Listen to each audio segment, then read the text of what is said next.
oo la soo helay saaki oo ay bisha November tahay 26 laguna duugay degmada yani deegaanka bari weyne dhibaatadaas aadka u badan oo aan isleenahay waa wax loogu talagalay dadka deegaanka ku nool laguna barakicinayo ayaan ka cabanaynaa waxaan rabnaa dadkaas dhibaatada noo geystay ee dadkeenni laayay ee haddii alla ku diido waddanka duminayo in cadaaladda la hor keeno haddayba cadaalad jirto way ciidankaas waxaa hogaaminayay nin la yiraahdo beer yare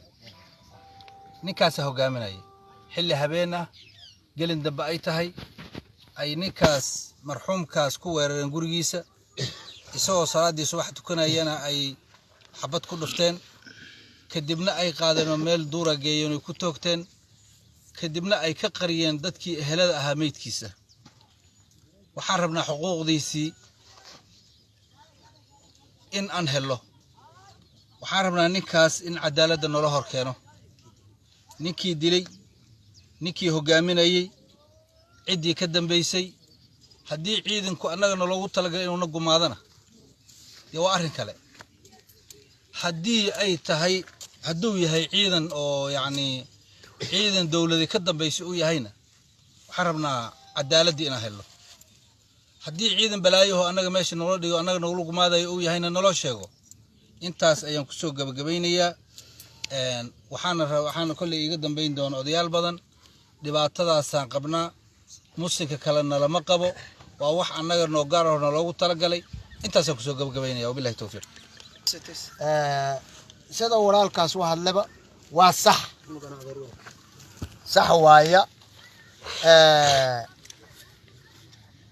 aad baan u rajaxunahay waa iska hadlaynaa aad baan u rajaxunahay oo waxa u rajaxunahay inay dawlad jirtaba uma moodayno inay cadaalad jirtaba ma moodayno marka rajaxumada shacabka waa haysa haddana waa la iska cabaada waa la iska qaylina waa maqli kartiin waxa cadaalad darro inay jirto sheegay nin ciidan dawladeed waa lagu leeyahay shaati dawladeed iyo gaadiid dawladeed wato shacabka guryaha ugu galaya la soo baxaya ku dhaawacaya qaadaya saldhigiis laha ageyneenin juqda ku tuuraya ku qarinaya maxkamad ay leheen wax dabagalaya ay leheen bal firiiba ku dugo bal horta arintaas firiiba yaa ciidankaas marka ciidan beeleed miya guryo qaasam ay ka soo foofaan shaati dawladeed iyo baawar dawladeed waa wataan mase ciidan la ogyahay oo nidaamkii ciidan maraya oo howlgalkiisa laga warqabo waaye dhibaatadaas badanaa shacabka haysato waxaa arintaas aan soo jeedinaynaa haddii laga bilaabo ilaa deegaanka biriweyn ilaa leego shacabka joogo dawladda hadday ku soo duushay oo dawladda ciidanka u samaysatay oo shacabkii iyo shabaab aan la kala aqaanin dawladda caddayso haddii niman oo dawladda wax ku hoos qarinaya oo qabiilihii isku hoos jiro oo nidaam qarsoon isku hoos jirana caddayso labadaasoo cadwaarna markaas ka bacdi حقوقي بلو آدم كأما شعبك أما مواد كاس قعدت كقدر ماشي اللي قدري وارنا هدي اللوايو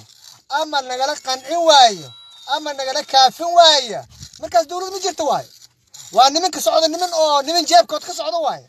نمن بيشة وصعود وايو نمن ديجانك وصعود وايو ومدى ماشي دقر نمن بركعنا وايو هدايهن والدولة جرتوا بكسوكعين وحن دولة وتيرينينا نمك قاعدين دولة وطن وحيو تاشات الدولة وطن أمامير دولة شغناين هددت كانوا قريال وتقاين شعب كمية شباب من نقطة شبابكم اللي راتسدوا شبابكم نمك لو خوري وطوا ما لقى صار نقرا شعب كقريال لو قلها ماركا فيري وعلى سوق هذه قريس على الوقت داوعي دولة وحلوية قانا أنا واحد داويس وحلوية قانا أنا واحد حقيقي بل فيري وعلى سوق هذه لما جينا الدولة دي سلّي جيد حردا كنا قانا الدولة عيدا كمان أصدقائي سلّي قول لي لما جينا قولي بيسنا ولا سوق هذه ما لحها هلو قدري ما عطينا إنك أنا الشبابي دولة دي باليوم جينا شعب كذا ولا سوق ما عطينا هلو يدي نمكاس